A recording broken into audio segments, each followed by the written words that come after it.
सर्वेभ्यो नमो नमः। आप सभी लोगों का काव्यामृतम इस आमुख पटल पर हार्दिक स्वागत एवं अभिनंदन है। मित्रों, आज हम लोग श्राद्ध से संबंधित कुछ विषयों के बारे में चर्चा करने के लिए आप लोगों के समक्ष उपस्थित हैं। श्राद्ध की परिभाषा, ये मित्रों आप देख पा रहे होंगे, श्राद्ध की परिभाषा अर्थात श्राद्ध कहते किसे हैं, क्या मतलब होता है श्राद्ध का, आप लोगों के समक्ष विनिवेदन करने जा रहा हूँ। कृपया आप लोगों का आशीर्वाद एवं एकाग्रचित्तता चाहूँगा। मित्रों, आप लोग जैसा कि देख पा रहे होंगे, इसमें लिखा है पितरों के उद्देश्य से विधिपूर्वक जो कर्म श्रद्धा से किया जाता है उसे श्राद्ध कहते हैं।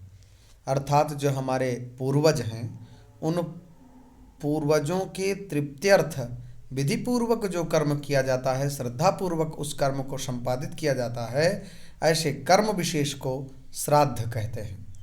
श्रद्धया पितॄन् उद्दिश्य विधिना क्रियते यत्कर्म तत्श्राद्धम। श्रद्धा से ही श्राद्ध शब्द की निष्पत्ति होती है। अर्थात सामान्यतया अगर इसको कहा जाए, अपने पितरों की तृप्ति हेतु जो श्रद्धापूर्वक कर्म किया जाता है उसी को श्राद्ध कहते हैं। श्रद्धार्थम इदम श्राद्धम, श्रद्धया कृतं संपादितम इदम श्राद्धम, श्रद्धया दीयते यस्मात् तच्छ्राद्धम, अश्रद्धया इदम श्राद्धम। यह इस प्रकार से ग्रंथकारों ने व्याख्या की है। अर्थात अपने मृत पितृगण के उद्देश्य से श्रद्धापूर्वक किए जाने वाले कर्म विशेष को श्राद्ध शब्द के नाम से जाना जाता है। इसे ही पितृयुग कहते हैं, जिसका वर्णन मनुस्मृति आदि धर्मशास्त्रों, पुराणों तथा वीरमित्रोदय, श्राद्ध कल्पलता, श्राद्ध तत्व, पितृदयिता आदि अनेक ग्रंथों में प्राप्त होता है। महर्षि पाराशर जी के अनुसार देश काल तथा पात्र में हविष्यादि विधि द्वारा जो कर्म तिल, यव और दर्भ तथा मंत्रों से युक्त होकर श्रद्धापूर्वक किया जाए वही श्राद्ध है। इसमें एक श्लोक लिखा हुआ है जो आप देख पा रहे होंगे। नंबर 1 में लिखा हुआ है, देशे काले च पात्रे च विधिना हविषा च यत् तिलैर्दर्भैश्च मंत्रैश्च श्राद्धम स्यात् श्रद्धया युतम। अर्थात कथनाभिप्राय यह है कि महर्षि पाराशर जी के अनुसार देश काल तथा पात्र में हविष्यादि विधि द्वारा जो कर्म तिल, यव और दर्भ, तिल माने तिल आप समझते हैं, यव अर्थात जवा और दर्भ अर्थात कुश, और मंत्रों से युक्त होकर के श्रद्धापूर्वक किया जाता है वही श्राद्ध है। महर्षि बृहस्पति तथा श्राद्ध तत्व में वर्णित महर्षि पुलस्त के वचन के अनुसार जिस कर्म विशेष में दुग्ध, घृत और मधु से युक्त सुसंस्कृत का मतलब अच्छी प्रकार से पकाए हुए उत्तम व्यंजन को श्रद्धापूर्वक पितृगण के उद्देश्य से ब्राह्मणादियों को प्रदान किया जाए उसे श्राद्ध कहते हैं। संस्कृतम व्यंजनाद्यंचा, द्वितीय श्लोक जो लिखा हुआ है, संस्कृतम व्यंजनाद्यंचा पयो मधुघृतान्वितम श्रद्धया दीयते यस्मात् श्राद्धम तेन निगद्यते।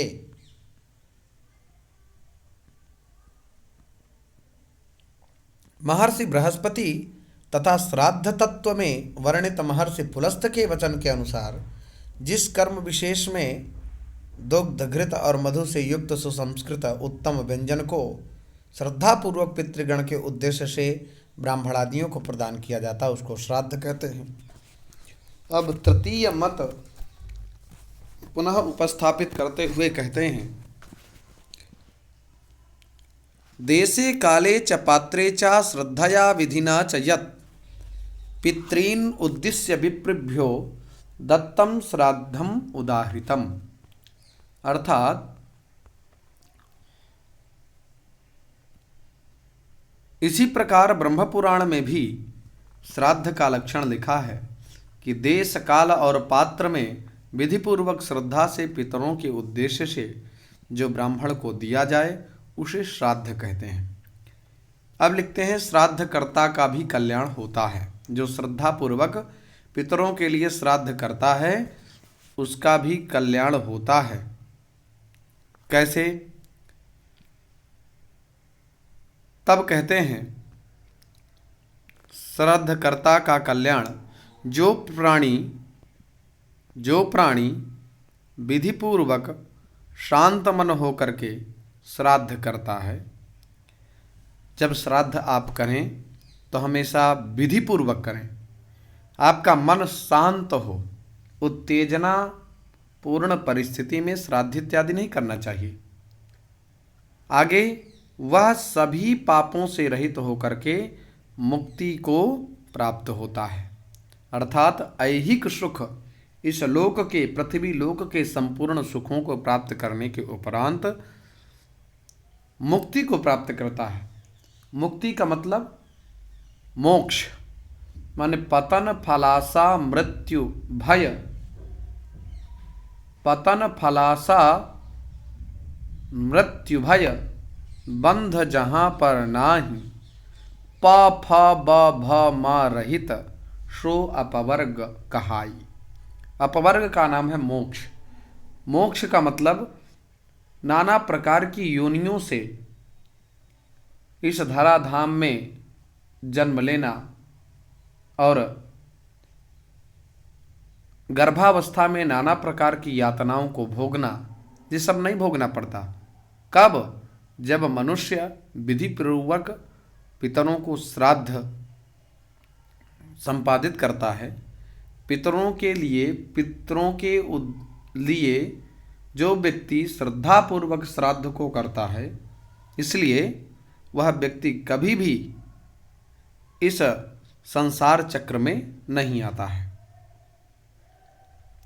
अतः प्राणी को पितृगण की संतुष्टि तथा अपने कल्याण के लिए भी श्राद्ध अवश्य करना चाहिए।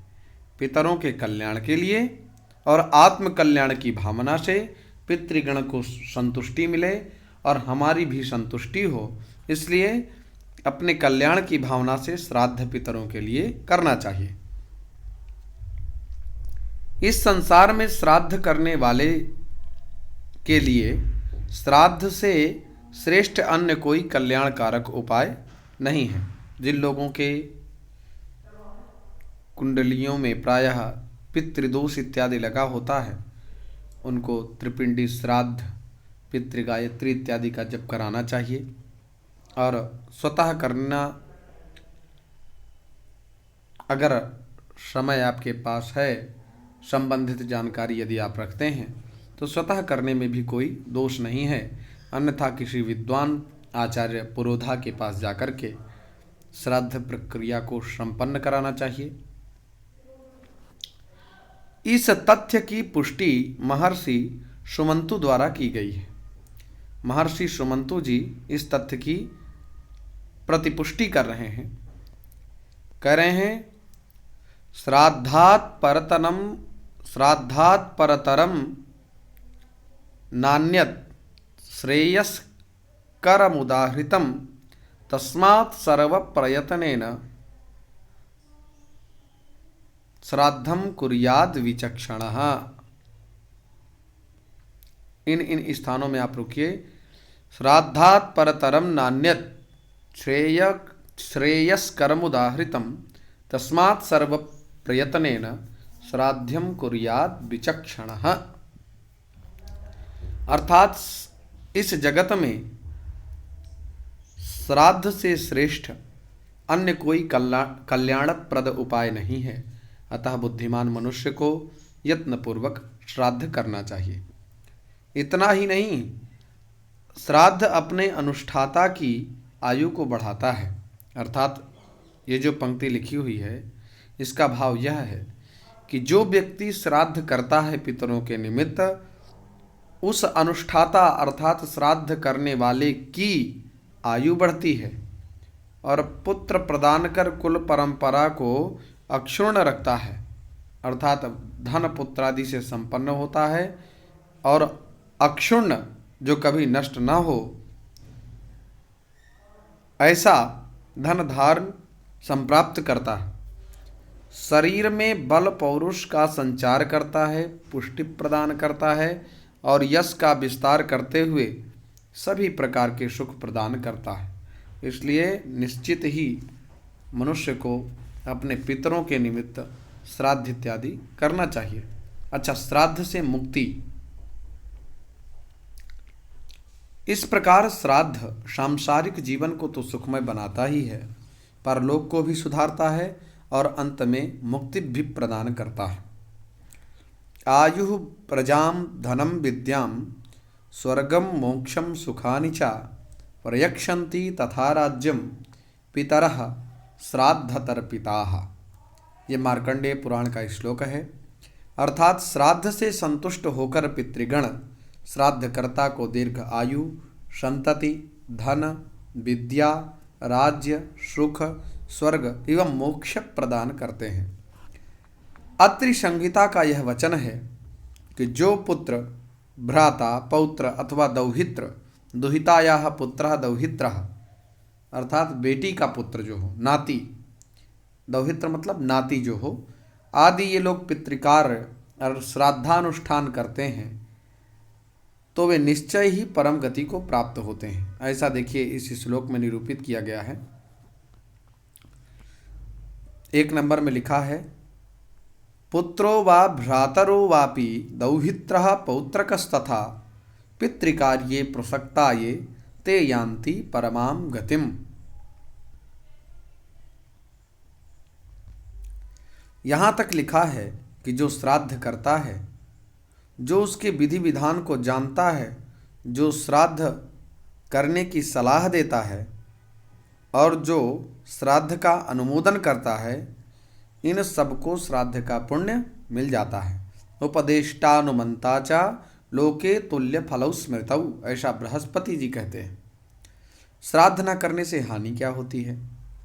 कहते हैं अपने शास्त्र ने श्राद्ध न करने से होने वाली जो हानियां बताई हैं उसे सुन करके रोंगटे खड़े हो जाते हैं। अतः श्राद्ध तत्व से परिचित होना तथा उसके अनुष्ठान के लिए तत्पर रहना अत्यंत आवश्यक है। यह सर्वविदित है कि मृत व्यक्ति इस महायात्रा में अपना स्थूल शरीर भी नहीं ले जा सकता, तब पाथेय अन्न जल कैसे ले जाता है? लोग धान्य कुधान्य, हिंसा, बेईमानी, दलाली करके धन का अर्जन करते हैं। तो मित्रों, इसके लिए देखिए मैं स्पष्ट बता देना चाहूँगा कि जब हमारा शरीर छूटता है तो ये स्थूल शरीर इसी संसार में पड़ा रह जाता है और जो परमात्म तत्व है आत्मा, वह आत्मा भगवान के चरणों में तल्लीन हो जाती है। पाथेय अर्थात मार्ग में जब हम कहीं यात्रा करते हैं ना, तो यात्रा में अब घर तो है नहीं कि भोजन प्रसाद की व्यवस्थाएं हो जाएंगी, तो भोजन प्रसाद की व्यवस्था करके फिर बांध लेते हैं, फिर यात्रा में निकलते हैं। लेकिन ये ऐसी महायात्रा है, ये यात्रा नहीं है। इसके लिए ग्रंथकार महायात्रा शब्द का प्रयोग कर रहे हैं। अर्थात महायात्रा इतनी बड़ी महायात्रा है कि पाथेय अन्न जल कैसे ले जाया जा सकता? जब शरीर ही नहीं रहेगा तो पाथेय क्या ले जाएंगे? तो उस समय सगे संबंधी श्राद्ध विधि से उसे जो कुछ देते हैं वही उसको मिलता है। शास्त्र ने मरणोपरांत पिंडदान की व्यवस्था की है। सर्वप्रथम शवयात्रा के अंतर्गत 6 पिंड दिए जाते हैं।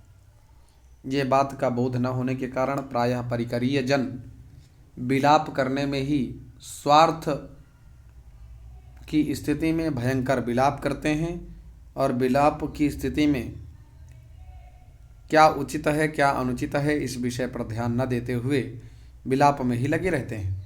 तो सर्वप्रथम शवयात्रा के अंतर्गत 6 पिंडदान दिए गए हैं, जिनसे भूमि के अधिष्ठात्री देवताओं की प्रसन्नता तथा भूत पिशाचों द्वारा होने वाली बाधाओं का निराकरण आदि प्रयोजन सिद्ध होते हैं। आगे प्रक्रम में हम लोग समझेंगे, सुनेंगे।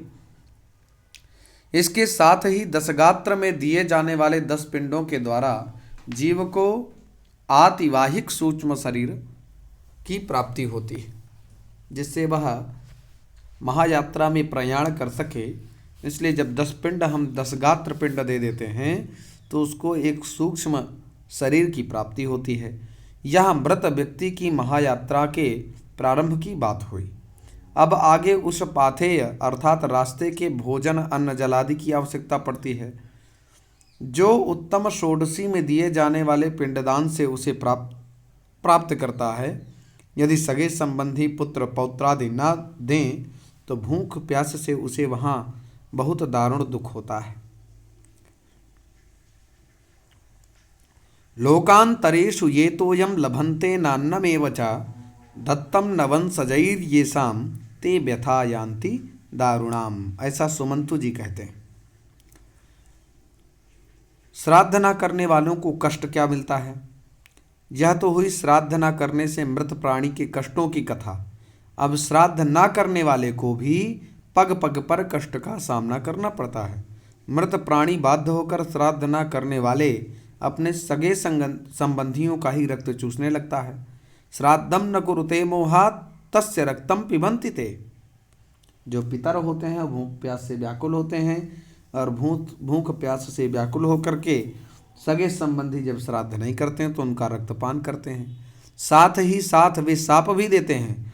पितरस्तस्य सापम दत्ता प्रयान्ति चा। ये नागरखंड में यह बात लिखी हुई है कि फिर उस अभिशप्त परिवार को जीवन भर कष्ट ही कष्ट झेलना पड़ता है। उस परिवार में पुत्र नहीं उत्पन्न होता, कोई निरोग नहीं रहता, लंबी आयु नहीं होती, किसी तरह कल्याण नहीं होता, और मरने के बाद भी नरक जाना पड़ता है। न तत्र वीरा जायन्ते नारोग्यम न शतायुषः न च श्रेयोधिगच्छति न च श्रेयोधिगच्छन्ति यत्र श्राद्धम विवर्जितम। ऐसा हारीत स्मृति में लिखा है कि जो व्यक्ति श्राद्ध नहीं करता है उसकी लंबी आयु नहीं होती, पुत्र इत्यादि उसको उत्पन्न नहीं होते, कोई निरोग नहीं रहता, सब रोगी होते हैं, अल्पायु होते हैं, किसी भी तरह से कल्याण नहीं होता। इसलिए पितरों को सर्व विधि से सविधि पूर्वक संतुष्ट करना चाहिए। उपनिषद में भी कहा गया है कि देव पितृकार्याभ्याम न प्रमदितव्यम, अर्थात देवता और पितरों के कार्यों में मनुष्य को कदापि प्रमाद नहीं करना चाहिए। प्रमाद से प्रत्यवाय होता है। प्रत्यवाय का मतलब होता है पाप। अगर हम लोग प्रमाद माने आलस्य करते हैं या टालते हैं कि श्राद्ध कर्म को, तो होता क्या है? बोले प्रमाद करने से प्रत्यवाय, आलस्य करने पर पाप लगता है। इसलिए कोई भी शुभ कार्य आपके मन में आए उसको तत्काल कर लेना चाहिए, नहीं तो पापों के चलते मन में भयंकर पाप प्रवृत्त हो जाने के कारण हम लोगों की बुद्धि होती ये कर लेंगे तो फिर इसके बाद ये कर लेंगे, इसके बाद ये कर लेंगे। इस प्रकार से हमारा मन व्यथित होता रहता है। हम नाना प्रकार के कार्यों को संपादित करते हैं और जो मन में परिकल्पना किए होते हैं कि श्राद्ध को करेंगे वो हो ही नहीं पाता। इसलिए पितरों के निमित्त, देवताओं का निमित्त जो कार्य है, तन निमित्तक कार्य को शीघ्रातिशीघ्र कर लेना चाहिए। अब पितरों की श्राद्ध की प्राप्ति कैसे होती है, यह जिज्ञासा स्वाभाविक है कि श्राद्ध में दी गई अन्न आदि सामग्रियां पितरों को कैसे मिलती है, क्योंकि विभिन्न कर्मों के अनुसार मृत्यु के बाद जीव को भिन्न भिन्न गति प्राप्त होती है। कोई देवता बन जाता है, कोई पितर, कोई प्रेत, कोई हाथी, कोई चींटी, कोई चिनार का वृक्ष, कोई तृण। श्राद्ध में दिए गए छोटे से पिंड से हाथी का पेट कैसे भर सकता है? इसी प्रकार चींटी इतने बड़े पिंड को कैसे खा सकती है? देवता अमृत से तृप्त होते हैं, पिंड से उन्हें तृप्ति कैसे मिलेगी? इन प्रश्नों का शास्त्र ने सुस्पष्ट उत्तर दिया कि नाम गोत्र के सहारे विश्वे देव एवं अग्निख्वात आदि दिव्य पितर हव्य कव्य को पितरों को प्राप्त करा देते हैं। यदि पिता देवयोनि को प्राप्त हो गया हो तो दिया गया अन्न उसे वहाँ अमृत होकर के प्राप्त हो जाता है। मनुष्य योनि में अन्न रूप में तथा पशु योनि में तृण के रूप में उसे उसकी प्राप्ति होती है। नागादि योनियों में वायु रूप से, यक्ष योनि में पान रूप से तथा अन्य योनियों में भी उसे श्राद्धीय वस्तु भोगजनक तृप्तिकर पदार्थों के रूप में होकर अवश्य तृप्ति करती है। ये बात मनमुखी नहीं है, ऐसा मार्कंडेय पुराण, वायु पुराण, श्राद्ध कल्पलता तीनों ग्रंथों की मान्यता है। नाम मंत्रास्तथा देशा भवांतरगतानपि प्राणिनः प्रीडयन्ते ते तदाहारत्वमागतान्। देवो यदि पिता जातः शुभकर्मानुयोगतः तस्यान्नम्रतं भूत्वा देवत्वेऽप्यनुगच्छति।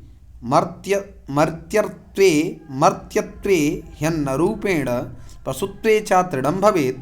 श्राद्धान्नं वायुरूपेण नागत्वेऽप्युपतिष्ठति। पानं भवति यक्षत्वे नानाभोगकरं तथा। इस प्रकार से इस ग्रंथ में निरूपित किया गया है। जिस प्रकार गौशाला में भूली माता को बछड़ा किसी न किसी प्रकार ढूंढ ही लेता है, उसी प्रकार मंत्र तत्तद वस्तुजात को प्राणी के पास किसी न किसी प्रकार पहुंचा ही देते हैं। नाम गोत्र हृदय की श्रद्धा एवं उचित संकल्प पूर्वक दिए गए पदार्थों को भक्तिपूर्वक उच्चारित मंत्र उनके पास पहुंचा देते हैं। जीव चाहे सैकड़ों योनियों को भी पार क्यों ना हो गया हो, तृप्ति तो उसके पास पहुंच ही जाती है। ब्राह्मण भोजन से भी श्राद्ध की पूर्ति हो जाती है। कैसे? सामान्यतः श्राद्ध की दो प्रक्रिया हैं, एक तो पिंडदान है और दूसरी श्राद्ध ब्राह्मण भोजन। मृत्यु के बाद जो लोग देवलोक या पितृलोक में पहुंचते हैं, वे मंत्रों द्वारा बुलाए जाने पर उन लोकों से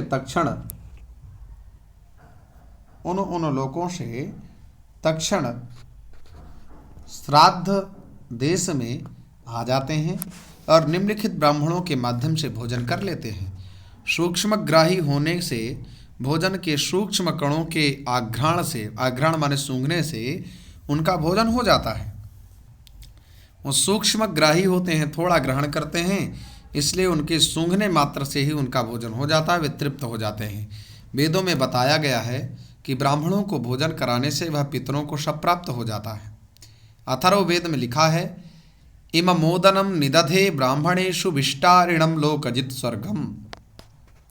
इममोदनम निदधे ब्राह्मणेषु विष्टारिणम लोकजितम स्वर्गम। इमम ओदनम, इस ओदनोपलक्षित भोजन को ब्राह्मणेषु निदधे अर्थात ब्राह्मणों में स्थापित कर रहा हूँ।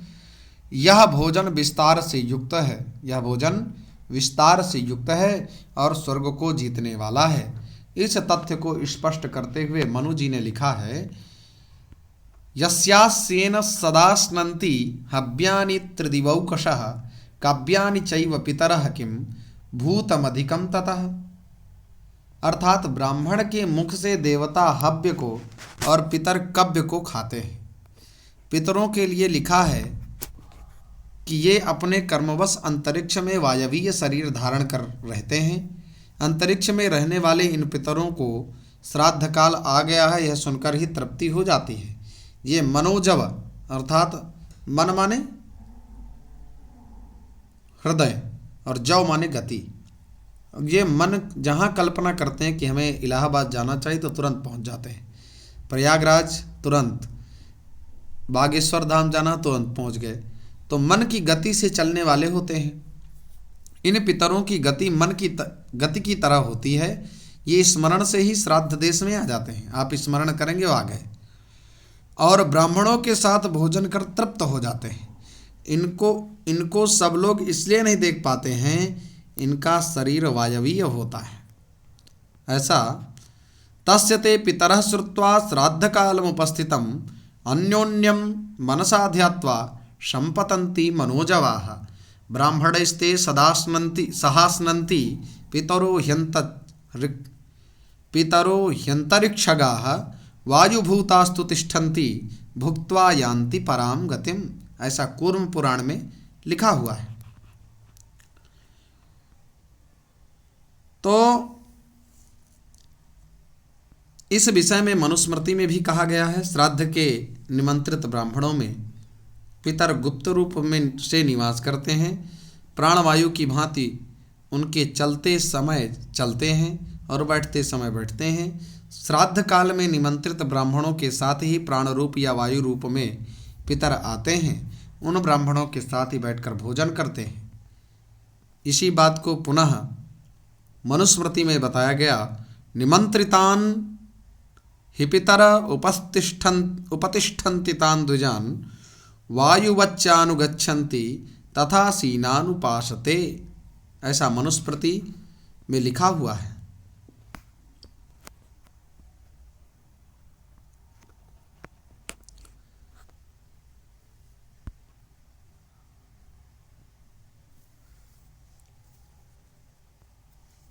आगे इसी तथ्य को प्रतिपादित करते हुए, मृत्यु के पश्चात पितर सूक्ष्म शरीरधारी होते हैं, इसलिए उनको कोई देख नहीं पाता। शतपथ ब्राह्मण में भी कहा गया है कि तिर इव वै पितरो मनुष्येभ्यः, अर्थात सूक्ष्म शरीरधारी होने के कारण पितर मनुष्यों से छिपे हुए से होते हैं, अतएव सूक्ष्म शरीरधारी होने के कारण ये जल अग्नि तथा वायु प्रधान होते हैं, इसलिए लोक लोकांतरों में आने जाने में कोई रुकावट नहीं होती। अब मान लीजिए श्राद्ध करने की तो भयंकर इच्छा है, लेकिन धनाभाव है, तो धनाभाव की स्थिति में श्राद्ध को कैसे करें? धनाभाव में भी श्राद्ध की संपन्नता हमें यदि करनी है तो हम कैसे करेंगे, इस विषय को ग्रंथकार, क्योंकि प्रायः कलिकाल चल रहा है, लोगों की दूसरे को धन हरण करने एवं नाना प्रकार की कुकृत्यों में प्रवृत्ति होने के कारण जो गरीब है वो बेचारा गरीब ही होता चला जा रहा है और जो अमीर है वो अमीर ही होता चला जा रहा है। तो कहते हैं धन की परिस्थिति सबकी एक सी नहीं रहती, कभी कभी धन का अभाव हो जाता है। ऐसी परिस्थिति में जबकि श्राद्ध का अनुष्ठान अनिवार्य है, इस दृष्टि से शास्त्र ने धन के अनुपात से कुछ व्यवस्थाएं की है। यदि अन्न वस्त्र के खरीदने में पैसा का अभाव हो तो उस परिस्थिति में शाक से श्राद्ध कर देना चाहिए। तस्मात् श्राद्धम नरो भक्त्या शाकैरपि यथा विधि।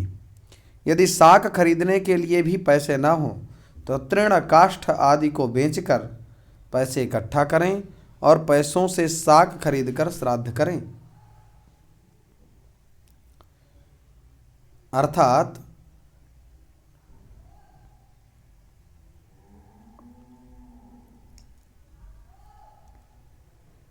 अधिक श्रम से यह श्राद्ध किया गया है, अतः फल लाख गुना होता है। देश विशेष और काल विशेष के कारण लकड़ियां भी नहीं मिलती। आजकल वृक्षों को काटने में भी वन विभाग बड़ा सक्रिय है। अगर आप काटने गए, पता चला वन विभाग वालों ने पकड़ दिया। तो ऐसी परिस्थिति में शास्त्र ने बताया कि घास से श्राद्ध हो सकता है, घास काटकर गाय को खिला दें। यह व्यवस्था पद्म पुराण ने दी है। इसके साथ ही इसने इस संबंध की एक छोटी सी घटना प्रस्तुत की है। मित्रों, आजकल लोग देखिए, पितरों की तृप्ति में गौ माता की सेवा भी सहायक है, लेकिन लोग कुत्ते की सेवा कर रहे हैं। कुत्ता पैशाच योनि में है, जिसको स्मरण छूने मात्र से ही हमें स्नान की आवश्यकता होती है, लेकिन व्यक्ति इस पर विचार न करते हुए कुत्तों को पाल रहे हैं, उनको बढ़िया गोद में बैठाते हैं। गौ माता के सुंदर प्यारे बछड़ों को गोद में नहीं बैठा पाते। बाहर कलिकाल, धन्य है लोगों की बुद्धि।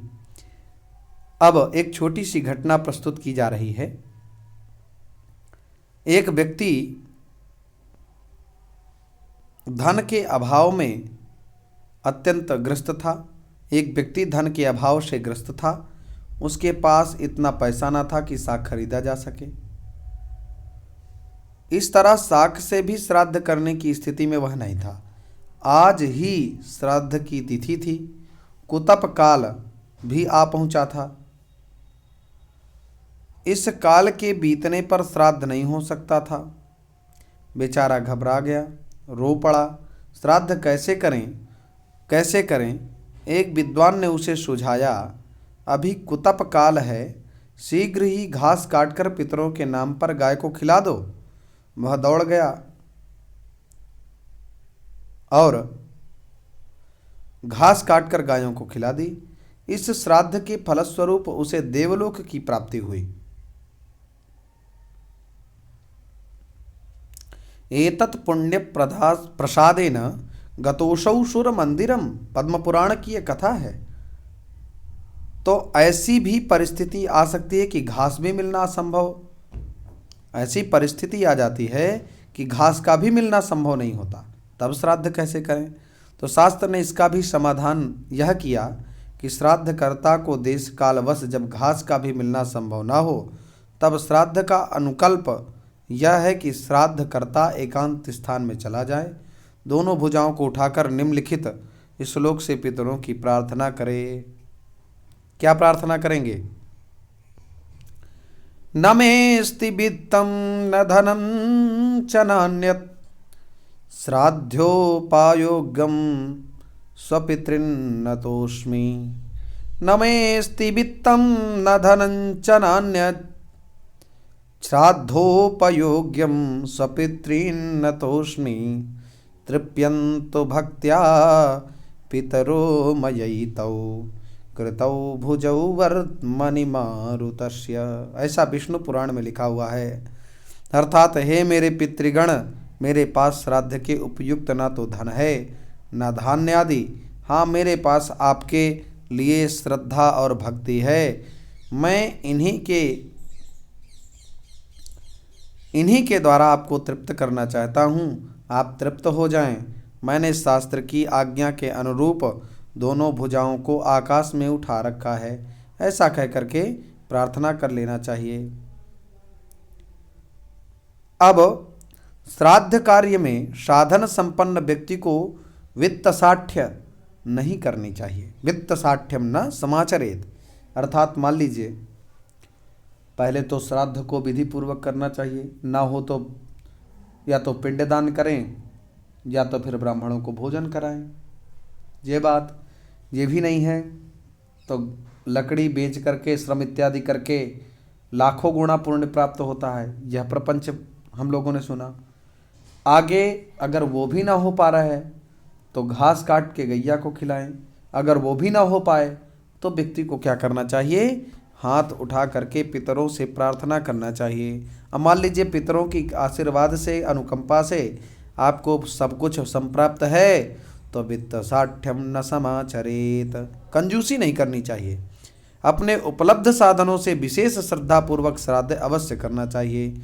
उपर्युक्त अनुकल्पों से स्पष्ट प्रतीत होता है कि किसी न किसी तरह श्रद्धा पूर्वक श्राद्ध को अवश्य करें। शास्त्र ने तो स्पष्ट शब्दों में श्राद्ध का विधान दिया है और ना करने का निषेध भी किया है।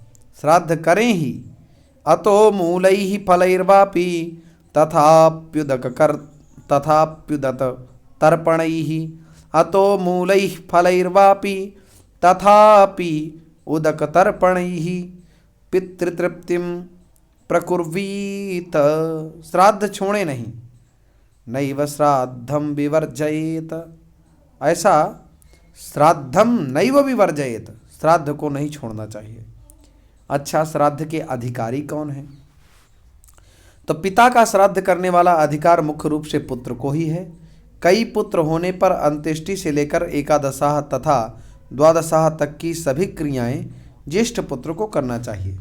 विशेष परिस्थिति में बड़े भाई की आज्ञा से छोटा भाई भी कर सकता है। यदि सभी भाइयों का संयुक्त परिवार हो तो वार्षिक श्राद्ध भी ज्येष्ठ पुत्र के द्वारा एक ही जगह संपन्न हो सकता है। यदि पुत्र अलग अलग हों तो उन्हें वार्षिक आदि श्राद्ध अलग अलग करना चाहिए।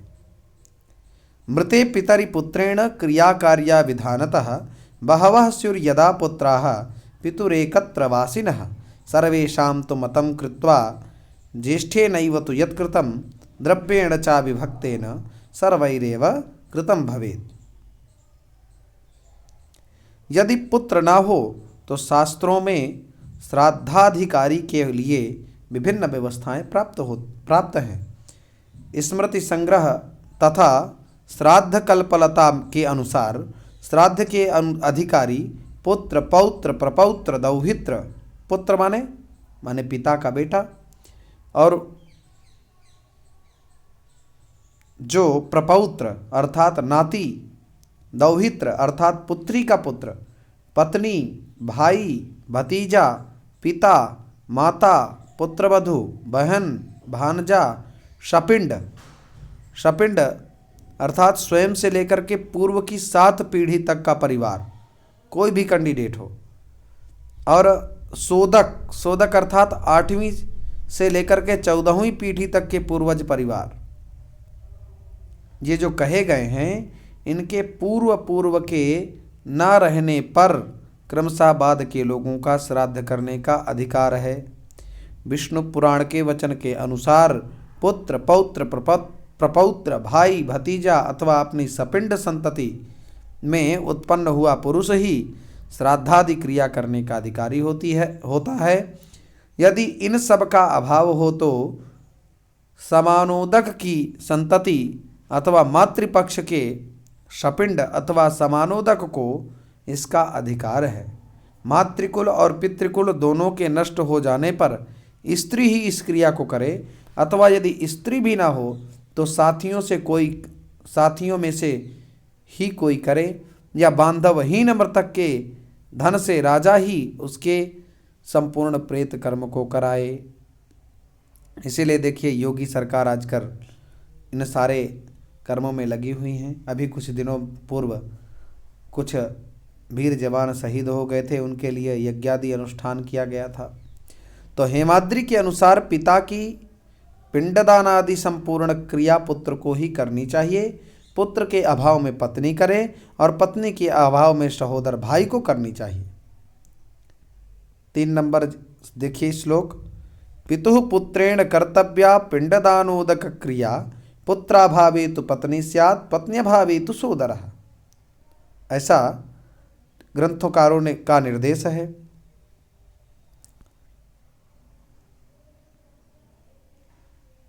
मार्कंडेय पुराण ने बताया है कि चूंकि राजा सभी वर्णों का बंधु होता है, अतः सभी श्राद्धाधिकारी जनों के अभाव होने पर राजा उस मृत व्यक्ति के धन से उसके जाति के बांधवों द्वारा भली भांति दाह आदि सभी और दैहिक क्रिया कराए। अब श्राद्ध के भेदों का निरूपण आ रहा है। श्राद्ध भी 3 प्रकार से होते हैं, नित्य, नैमित्तिक और काम्य। शास्त्रों में श्राद्ध के अनेक भेद बताए गए हैं, किंतु यहाँ उन्हीं श्राद्धों का उल्लेख किया जाता है जो अत्यंत आवश्यक हैं और अनुष्ठेय हैं। मत्स्य पुराण में 3 प्रकार का श्राद्ध बताया गया है, नित्य, नैमित्तिक, काम्य। अर्थात नित्यम नैमित्तिकम काम्यम त्रिविधम श्राद्धम उच्यते।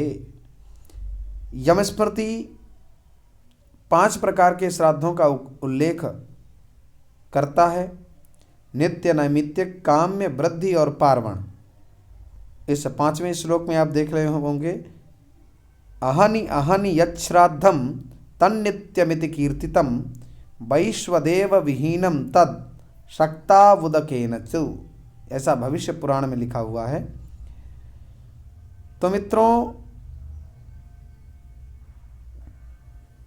प्रतिदिन किए जाने वाले श्राद्ध को नित्य श्राद्ध कहते हैं। इसमें विश्वदेव नहीं होते और अशक्तावस्था में केवल जल प्रदान से ही श्राद्ध पूर्ति हो जाती है। तथा एकोद्दिष्ट श्राद्ध को नैमित्तिक श्राद्ध कहते हैं। माने एकोद्दिष्ट का मतलब एक व्यक्ति को उद्दिष्ट माने उद्देश्य बना करके किया गया जो श्राद्ध होता है उसको एकोद्दिष्ट श्राद्ध कहते हैं। इसको नैमित्तिक श्राद्ध भी कहते हैं। इसमें भी विश्वदेव नहीं होते। किसी कामना की पूर्ति के निमित्त किए जाने वाले श्राद्ध को काम्य श्राद्ध कहते हैं। वृद्धि काल में पुत्र जन्म और विवाहादि मांगलिक कार्य में जो श्राद्ध किया जाता है उसे वृद्धि श्राद्ध या नांदी श्राद्ध कहते हैं। आजकल विवाहों में तो गेस्ट हाउस से जो है शादियां होने लगी, कोई भी नांदी मुख श्राद्ध इत्यादि करता नहीं है। क्योंकि फैशन के चलते नांदी मुख श्राद्ध में मुंडन करवाना पड़ता है। अब मुंडन से लोग कोसों दूर भागते हैं, इसलिए जो हमारी भारतीय परंपरा है उसको भूलते जा रहे हैं। सद्यः पतन मार्ग की ओर अभिप्रेरित होने की चेष्टा कर रहे हैं। पितृपक्ष, अमावस्या अथवा पर्व की तिथि आदि पर सदैव विश्वेदेव सहित श्राद्ध किया जाता है। उसे पार्वण श्राद्ध कहते हैं। माने जिस दिन माता पिता बाबा जो भी हों एक्सपायर हुए हों, जिस दिन, उस दिन हमें श्राद्ध करना चाहिए और उस दिवस में किए गए श्राद्ध को हम पार्वण श्राद्ध कहते हैं। विश्वामित्र स्मृति तथा भविष्य पुराण में नित्य नैमित्तिक काम्य वृद्धि पार्वण सपिंडन गोष्ठी शुद्ध्यर्थ कर्मांग दैविक यात्रार्थ तथा पुष्ट्यस्थ यह 12 प्रकार के श्राद्ध बताए गए हैं। प्रायः सभी श्राद्धों का अंतर्भाव उपर्युक्त 5 श्राद्धों में हो जाता है जो पूर्व में बताए गए हैं भविष्य पुराण में। जिस श्राद्ध में प्रेत पिंड का पितृपिंडों में सम्मेलन किया जाए उसे सपिंडन श्राद्ध कहते हैं। समूह में जो श्राद्ध किया जाता है उसे गोष्ठी श्राद्ध कहते हैं। शुद्धि के निमित्त जिस श्राद्ध में ब्राह्मणों को भोजन कराया जाता है उसको शुद्ध्यर्थ श्राद्ध कहते हैं। जो लोग त्रयोदशी इत्यादि कराते हैं, गर्भाधान, श्रीमंतोन्नयन और पुंसवन आदि संस्कारों में जो श्राद्ध किया जाता है उसे कर्मांग श्राद्ध कहते हैं। सप्तमी आदि तिथियों में विशिष्ट हविष्य के द्वारा देवताओं के निमित्त जो श्राद्ध किया जाता है उसको दैविक श्राद्ध कहते हैं।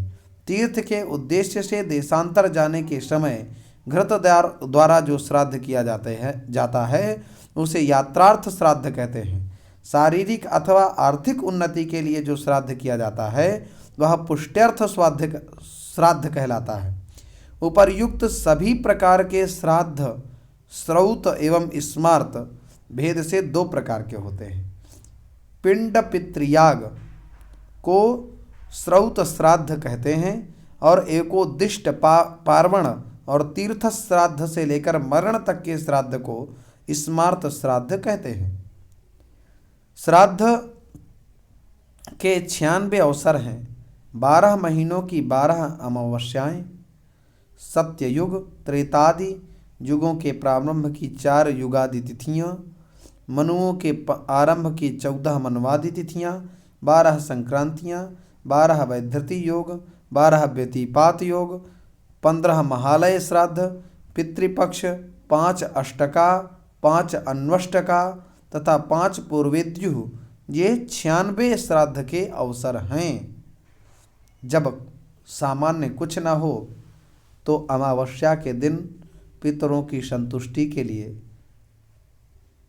11, 21, 5, 1 जो जिसके पास जैसा सामर्थ्य हो उस हिसाब से ब्राह्मण को भोजन करवा देना चाहिए और उसको यथामति दक्षिणा दे देना चाहिए, यथाशक्ति यथामति। इस प्रकार से हम लोगों ने आज इस विस्तृत चर्चा को सुना। अब मृत्यु तिथि तथा पितृपक्ष में श्राद्ध करना आवश्यक है, इस विषय पर विचार को आप लोगों के समक्ष कल प्रस्तुत करूंगा। पुनः आप सभी लोगों का हार्दिक स्वागत, अभिनंदन, वंदन। नमो नमः।